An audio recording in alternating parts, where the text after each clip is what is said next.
Olá, e agora faço como? Episódio 49, pertinho de completar um ano, semana que vem, dia 26 de junho, se não me engano.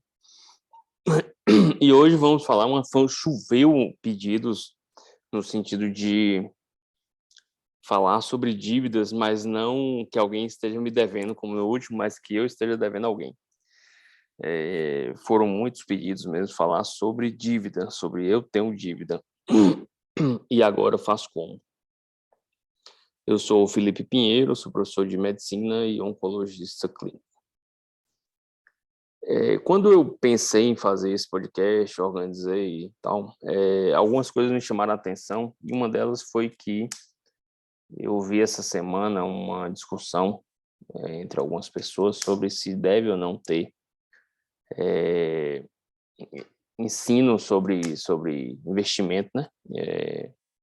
No primário, na escola fundamental, educação financeira, né, na escola fundamental, e não vou entrar no mérito, eu acho que tem que ter, ponto final.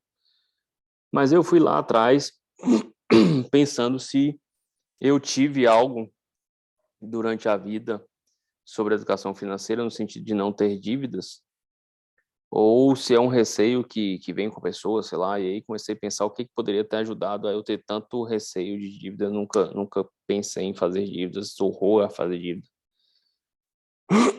E aí, é, então tudo começou, eu pequeno, provavelmente não, nunca vi meus pais endividados. Meus pais não faziam dívidas, os dois eram funcionários públicos, mas estudaram, fizeram formação na área de exatas. Meu pai é economista, minha mãe é contadora, e provavelmente eles sabem fazer contas, juros, quanto custa as coisas e tal, e eram um casal organizado financeiramente. Nunca me lembro de ter passado necessidades e tal durante a vida. Mas também não me lembro de grandes gastos, nada de viagem internacional, nada de carrão. Então eu lembro, meu pai, na época, tinha um no Mille, minha mãe tinha um no Mille também, que eram carros populares. Depois de muito tempo, eu já adolescente, acho que tinha um Cadete e um Astra e tal. Mas não lembro nada de carrão, nada de viagem internacional. Fiz a primeira em 2010, eu acho. Eu já era residente e arquei com minhas passagens, etc. Então não vivia numa casa que tinha dívidas. Não existia nada financiado, tô devendo, tal, que eu me lembre, não tinha nada disso. A gente morava de aluguel. Eu lembro que morava numa casa de aluguel no fundo do quintal de meu avô, tipo na rua de trás, mas compartilhava o mesmo quintal. Então a gente viveu lá durante um período. Depois, aí eu lembro meu pai que comprou o terreno, começou a construir um tempo e tal. E depois ele construiu a casa, a gente mudou para casa própria, que foi a única casa que eu morei a vida inteira até sair de casa. Uma casa própria, construída por meus pais. Também que eu me lembro nada e que eu conversei com eles, nada de financiamento, nada de dívida, nada de coisas para pagar. Então ficou-se um tempo em aluguel, carros populares, nada de viagens grandiosas, não lembro de nada luxuoso de brinquedo. Lembro de coisas bem engraçadas que minha irmã fala que tinha uma pasta preta, uma pasta mesmo, não era mochila, era uma pasta de plástico, que ela usava depois que eu usei. Essa pasta durou anos. E acho que na escola toda eu tinha uma mochila só. Tive uma mochila desde o início até o final. Então não tinha, era um negócio econômico mesmo, no sentido de poupar, e nada de dívida, nada de viver melhor do que poderia, provavelmente. Tal. Não faço ideia assim como é que era a estrutura, mas a gente vivia com restrições. E depois, quando Então, acho que isso fica marcado, né, na vida. Depois eu saí para estudar em Salvador. A gente dividiu um apartamento primeiro com 2 colegas, e na época a gente recebia um cartão, acho que muita gente da minha época deve ter tido, um cartão do Banco do Brasil, um laranja, para estudante, tinha uns limites de um bocado de coisa, podia sacar tanto por dia, podia fazer isso, mas era um cartão de débito, e o pai ou alguém depositava lá na conta, você sacava, acabou. E aí, no primeiro mês, primeira pancada, a gente fazendo feira e tal, os 3 lá se virando, tinha uma moça que limpava a casa e eu acho que não cozinhava, a gente comia, não comia daquilo perto do colégio. E a gente fazia feira, fazia as coisas, tal, no primeiro mês, no segundo mês, acabou o dinheiro. E aí veio uma das outras lições, assim, não dá, o dinheiro não é infinito, o dinheiro acaba. Acabou o dinheiro meu e de outro colega, e o terceiro ainda tinha dinheiro. E a gente ficou naquele negócio, pega ali emprestado para devolver mês que vem, pede o pai para depositar um pedaço do mês que vem logo agora.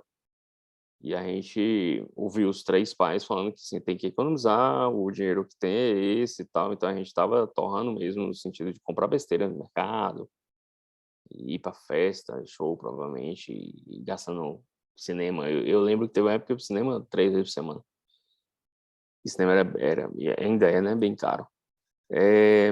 Então você começa a se organizar. Então um grande aprendizado foi tomar conta do próprio dinheiro. Eu tinha uma mesada real, não uma mesada que se acabasse eu ainda tinha comida em casa, eu ia para casa e tal.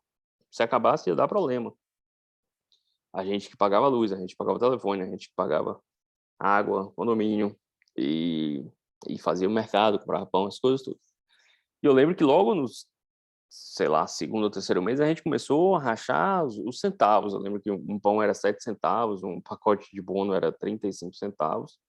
Então não tinha desperdício, não tinha a passagem de ônibus, se não me engano, era 22 centavos, 21 centavos. E não tinha desperdício. A gente começou aí se organizar mesmo, no sentido de não pode acabar o dinheiro, não pode faltar comida, e não pode ficar comendo besteira o tempo todo.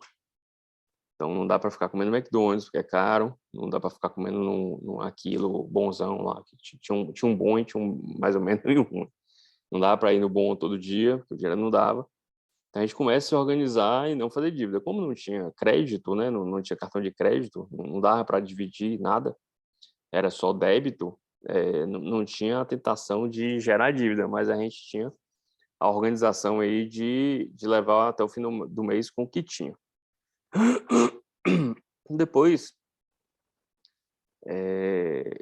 a gente entrou na faculdade e tal. Eu lembro que na faculdade tudo isso se manteve aí com questões de transporte, xerox de livro, era o tempo todo avaliando se você ia tirar uma xerox daquela página, daquele livro, ia botar 4 páginas em uma para economizar, ou 2 páginas em uma, ou frente e verso.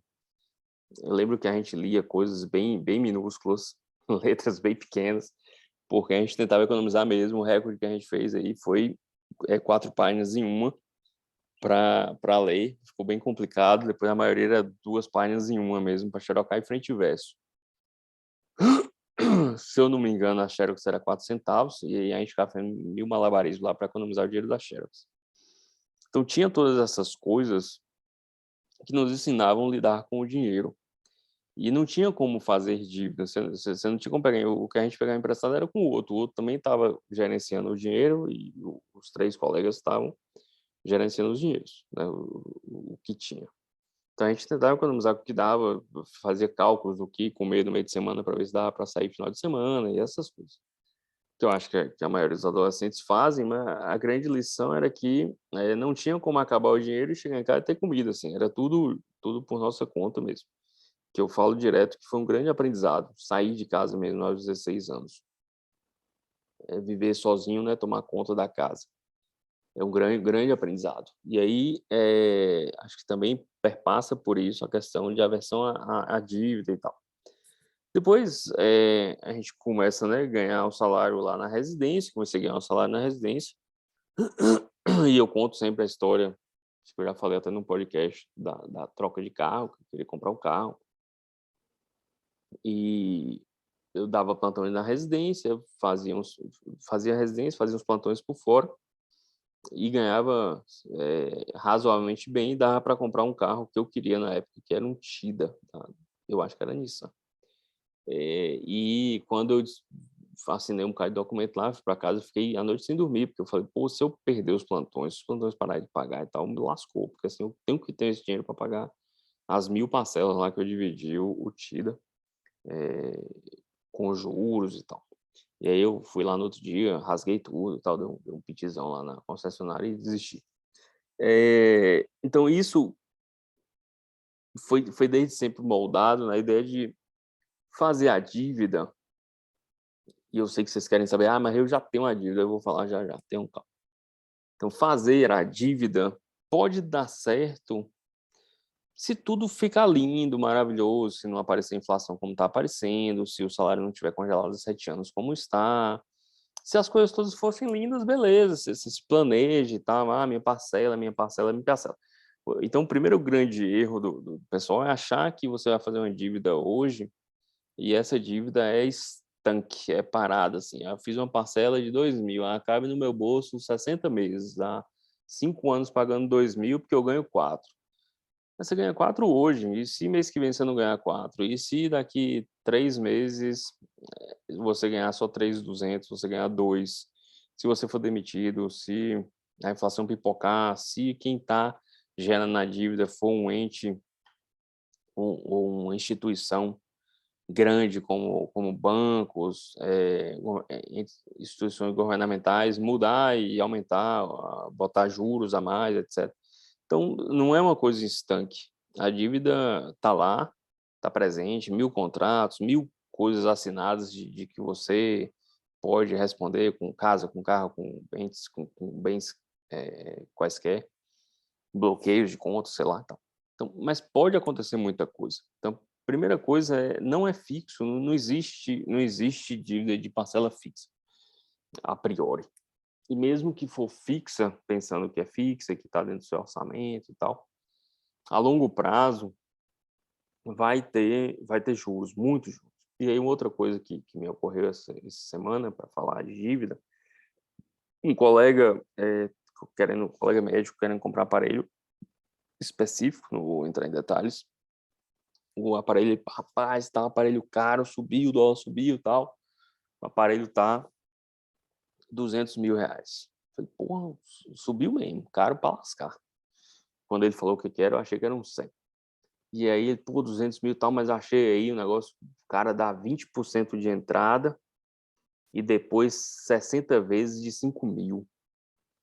E, pô, 60 vezes 5.000, tal, a empresa, tal. Ele é sócio de um bocado de alguns outros colegas. Falei, pô, dá pra gente pagar. Foi velho, dano, não dano, tal, não, pensem que, assim, eu tô falando aí como pessoa física, jurídica, que se vira. Mas ele tá pensando em pegar empréstimo como pessoa física. Eu falei, rapaz, você transformou um negócio de 200.000 em 320? Ele, não, em 300, 60 vezes de 5 eu já fiz, dá 300.000. Eu falei, não, essa conta eu também já fiz, mas faltou os 10% de entrada, que é 10% de 200.000, 20.000. Ele, vi. Então, assim, são coisas que sair de R$ 200.000 para 320 em 5 anos, 60% de juros, é surreal, no meu entender, surreal. Não tem condições. Se você junta os 5.000 em 5 anos, no final você quase compra 2. Se você consegue, dentro da empresa lá, dos colegas e tal, juntar 5, junte 8, se vire.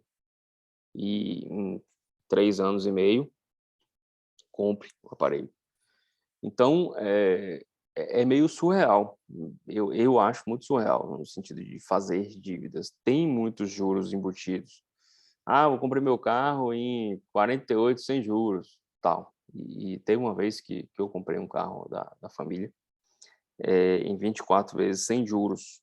E o cara é sem juros, sem juros. Eu fiquei sem juros, então é sem juros é isso, é isso, é isso. Abri a calculadora científica e tal, dividi lá, tal, sem juros. Aí, na hora de fechar a negociação, o vendedor, não, porque tem a taxa do banco, a taxa de cadastro, a taxa de... Eu falei, então não quero. Então, esquece. Confusão, 2 horas na concessionária, mas foi feito em 24, sem juros nenhum, sem taxa de abertura, sem taxa de zorra nenhuma.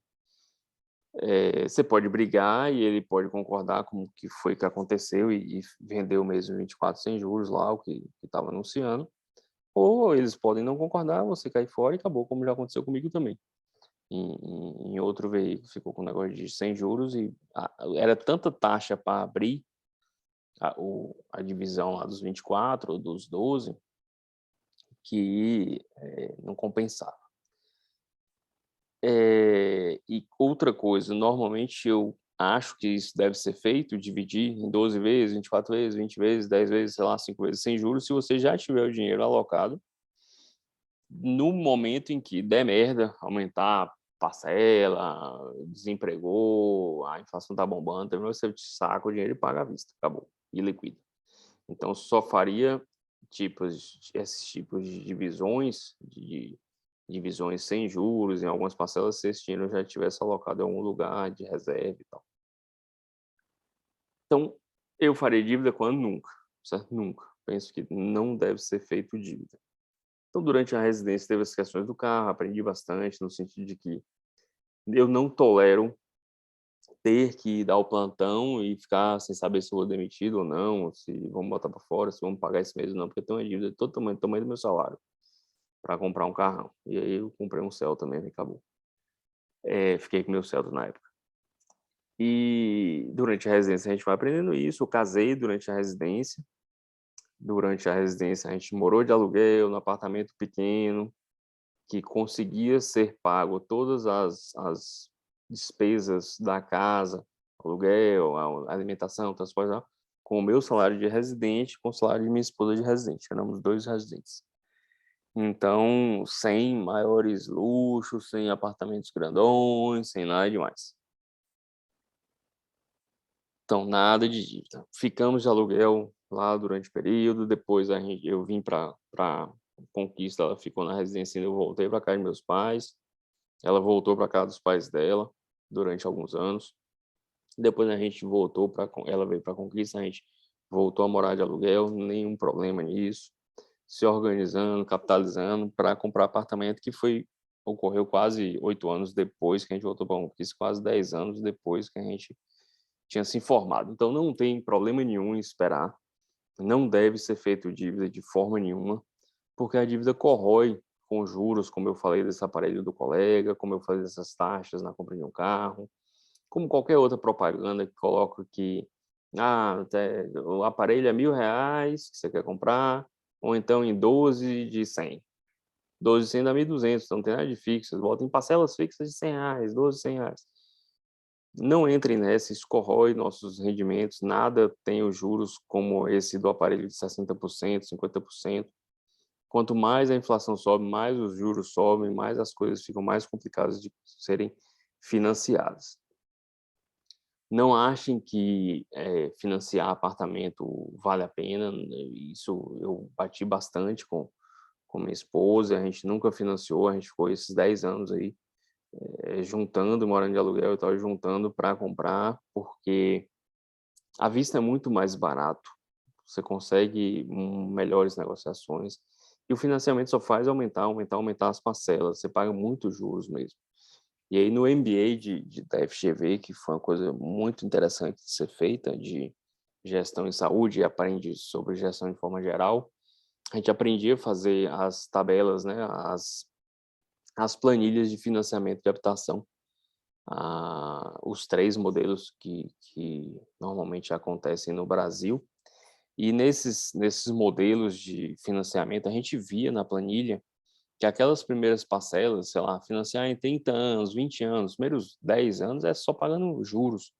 Você tem uma dívida, você comprar um apartamento de 300 mil, você tem uma dívida lá de 300 mil, financiou em 30 anos, aí você paga 50 mil no primeiro ano achando que pagou, que só está devendo 250. Você está devendo 295, pagou 5 mil da parcela e 45 de juros. É impressionante. Por isso que E aí a gente começa a entender as outras coisas. Eu tenho colegas, amigos, parentes que financiaram imóvel, eu entrava e tal para olhar, para mostrar a eles, né, que tinham que liquidar o quanto antes o financiamento. Então, se você tem dívidas no cartão, que os juros é de 300, acho 320% a última vez que eu vi ao ano. Se você tem dívida do carro, se você tem dívida da casa, se organize, junte tudo e quite a dívida. Não tem outra solução. O que a gente vê muito, e depois eu volto para as planilhas, mas deixa eu concluir as planilhas então. Então, eu pegava as matrizes nos bancos maravilhosos de financiamento, governamentais ou não, ou privados, você não consegue ver as parcelas separadas, eles não te mandam, claro que não vão mandar. Então, o que você vê, a parcela vai diminuindo, eu começo 5.000 e daqui 30 anos eu vou estar pagando só R$ 200. Vai estar pagando 5.000, os 200 é de hoje, vai corrigir, vai bombar, você não vai parar de pagar essa zorra nunca. Quando você vê a tabela que eles te mandam, que aparece nos sites dos bancos e tal, é simplesmente lá de 5.000 até R$ 200. É lindo, é maravilhoso, é fixo. Só que você não consegue copiar e jogar na tabela de Excel para somar e ver que aquilo não dá 300.000, aquilo dá 600, 800, 900. Você não consegue exportar em XML e tal para mostrar. Você não consegue destrinchar entre os juros e a parcela do imóvel em si. Então, é tudo maquiado para que você ache que está fazendo um negocião. Não está. Você está pagando juros, e enriquecendo os bancos governamentais, os bancos privados, os bancos de concessionárias, de montadores de veículos, os bancos de eletrodoméstico, o que você quiser. Então, não financie, não dividam, não parcelem, não façam dívida nunca, porque corrói tudo que você está tentando almejar construir, que é o patrimônio. Vai ser comido aí por esse tanto de juros. No financiamento de longo prazo, 30 anos, 20 anos, ainda fica pior, porque é juros sobre juros. E aí formam montantes gigantescos. Se você coloca 7% ao ano, que era o que era praticado há uns anos atrás, e todo mundo estava, como vale a pena financiar e tal. Quando você vai para 10 anos, não dá 70, dá 130, 120%. Basta colocar na calculadora científica. Então, voltando em outro podcast que eu fiz, precisa saber matemática, um pouquinho de finanças, um pouquinho de calculadora científica para ver que não é tão linear quanto parece. Os juros explodem e seu dinheiro desaparece. Então, não financie, não dividam, de jeito nenhum, vai juntando. Vou levar 20 anos para comprar meu imóvel. Beleza. Comece aos 20, compra aos 40, comece aos 30, comece aos 50. Mas não entre na besteira de financiar carro, financiar imóvel. O máximo que você vai fazer é dividir em parcelas iguais se você tiver o dinheiro para pagar à vista. Porque não vai fazer diferença, deixa rendendo um pouquinho lá e vai pagando as parcelas fixas mesmo, se forem fixas de verdade. Então, não entrem nessa. E o que eu falei, assim, infelizmente tem pessoas que... E aí as dívidas começam a se acumular. O cara ganha, tudo por exemplo, ganha 10.000 por mês e aí faz uma dívida aí de 3.000 eternamente no imóvel, mais 2.000 na parcela do carro, 5.000. E aí ele deveria, teoricamente, se ele acha que dá para viver assim, corroendo e pagando juros, gastar só 5. Só que ele vai lá e gasta 7. E divide os 7 no cartão e passa mês que vem e tal, depois o cartão explode, ele bota no pré-aprovado do banco de 10 dias sem juros e vira um emboleiro dos infernos. E quando os juros entra e a cobrança vem, não tem dinheiro que pague, porque vai estar tudo pipocado.